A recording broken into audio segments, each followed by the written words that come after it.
When we consider a resource-based economy, there are often a number of arguments that tend to come up with regard to the efficiency. Now hold on just a minute. Yes? I know what this is. This is called Marxism, buddy. Stalin killed 800 billion people because of ideas like this. My father died in the gulag. Hold on. Communist, fascist. You don't like America, you should just leave. All right, everybody just calm down. Death to the New World Order! Death to the New World Order! And as the irrationality of the audience grew, shocked and confused, suddenly the narrator suffered a fatal heart attack.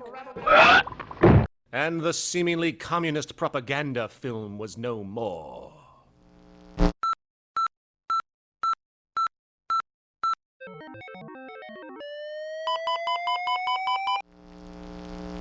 You know, I've said that sort of thing to people in think tank type of situations, and you know, these Club of Rome types and so forth. Marxist?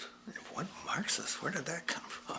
You know, they got this icon they hold on to as their holy grail, and it's such an easy one, you know. People ask if I'm a socialist or a communist or a capitalist, and I say I'm none of the above. And why do you think that those are the only options?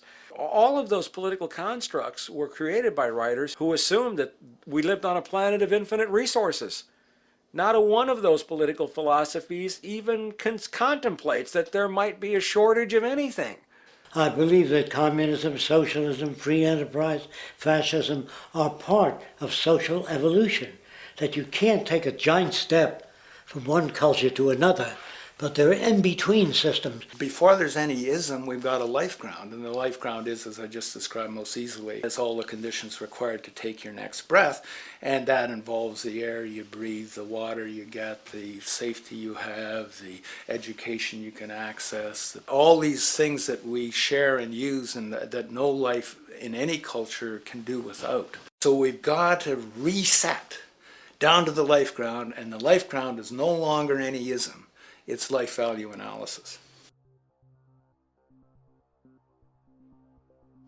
It's simply a matter of historical fact that the dominant intellectual culture of any particular society reflects the interest of the dominant group in that society.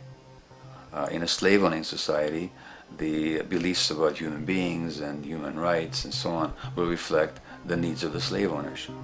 In a society which again is based on the power of certain people to control and profit from the lives and work of millions of others, the dominant intellectual culture will reflect the needs of the dominant group.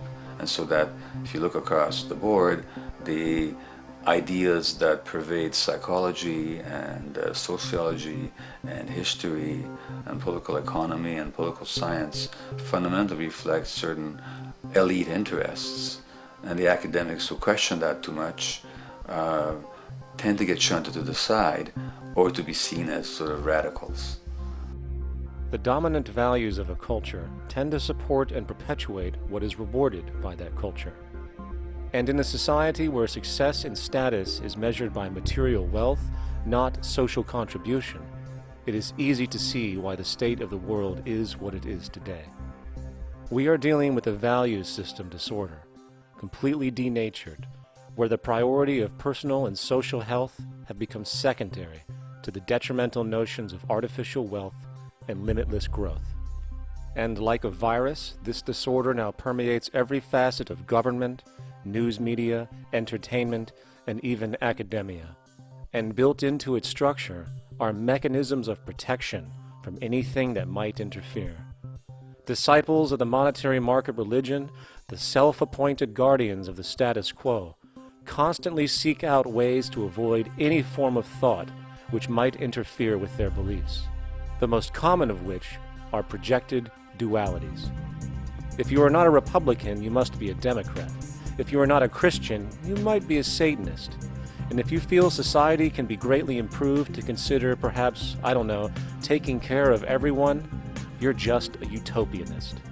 And the most insidious of them all, if you are not for the free market, you must be against freedom itself. I'm a believer in freedom. Every time you hear the word freedom being said anywhere or government interference said anywhere, it means, decoded, blocking maximization of turning money into more money for private money possessors. That's it. Every other thing they'll say, oh, we need more commodities for people, oh, this is freedom against tyranny and so forth. Every time you see it, you can decode it down to that. And I think you'll find a one-to-one correlation with every time they use it. And this is a sense in which we might call, it's a syntax, a governing syntax of understanding and of value, so that it governs beneath their own recognition of it. So they may not say, oh, I didn't mean that at all, but in fact, that's what they do. Just like you may speak a grammar, and you have rules of grammar you follow without recognizing what the rules are. And so what we have is what I call the ruling value syntax that underlies this. So every time they use these words, government interference, lack of freedom, or progress, or development, you can decode them all to come back to mean that. Of course, when you hear the word freedom, it tends to be in the same sentence with something called democracy. It's fascinating how people today seem to believe that they actually have a relevant influence on what their government does, forgetting that the very nature of our system offers everything for sale. The only vote that counts is the monetary vote, and it doesn't matter how much any activist yells about ethics or accountability. In a market system, every politician, every legislation, and hence every government is for sale. And even with the $20 trillion bank bailout starting in 2007, an amount of money which could have changed, say, the global energy infrastructure to fully renewable methods, instead going to a series of institutions that literally do nothing to help society, institutions that could be removed tomorrow with no recourse. The blind conditioning that politics and politicians exist for the public well-being still continues. The fact is, politics is a business, no different than any other in a market system, and they care about their self-interest before anything else. I don't really, honestly, deep down believe in political action. I think the system contracts and expands as it wants to. It accommodates these changes. I think the civil rights movement was an accommodation on the part of those who own the country.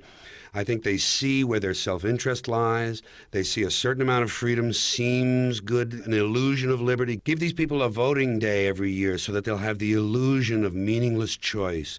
Meaningless choice that we go like slaves and say, "Oh, I voted." The limits of debate in this country are established before the debate even begins, and everyone else is marginalized. They're made to seem either to be communists or some sort of disloyal person, a kook, there's a word, and now it's conspiracy. Say, they've made that something that should not be even entertained for a minute, that powerful people might get together and have a plan. Doesn't happen. You're a kook. You're a conspiracy buff.